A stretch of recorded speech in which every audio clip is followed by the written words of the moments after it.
Hi and welcome back. Now in this chapter, I just want to go through some of the broad classifications of data that we have. So in the end, data is nothing but a collection of facts. Data is something that can be analyzed and it's important for any system. So normally applications that are accessed by users, so you could have web applications. So these applications store the data in an underlying data store.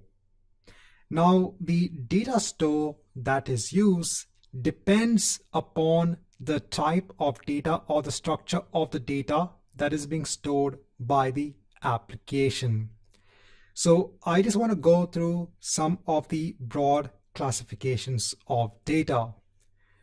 So the first classification is structured data. So in the earlier days, when data had to be stored by an application, it was normally stored as structured data in the form of a table that's being shown over here.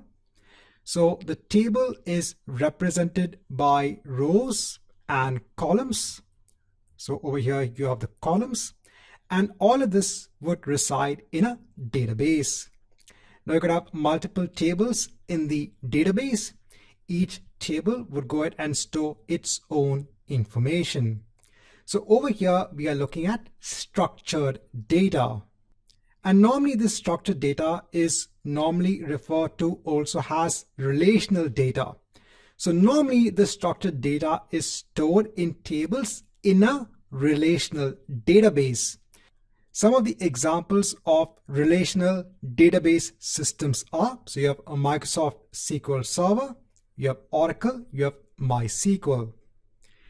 And then as time went along, so now you have semi-structured data formats as well. So over here, giving an example of a semi-structured data format, and that's JSON. So this is JavaScript object notation. Now, this sort of data could be stored either in a database or it could be stored as a file on your system.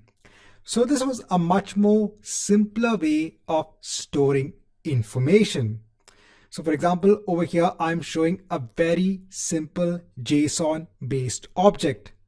So this object has properties of customer ID, the customer name and the city, and each property has their corresponding values.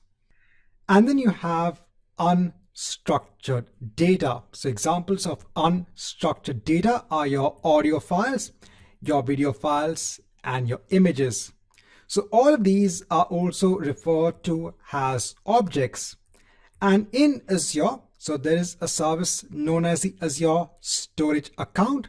And in the Azure Storage Account, there is something known as the blob service. And the blob service is normally used to go ahead and store this unstructured data. When it comes to the other forms of data, so in terms of JSON, so there is a service known as Cosmos DB. So don't worry, we'll be going through all of these services. So this can be used to go ahead and store these JSON based objects. And then you have services such as Azure SQL. So this can be used to go ahead and create your relational databases. Right, so in this chapter, just want to start off with understanding the different types of data.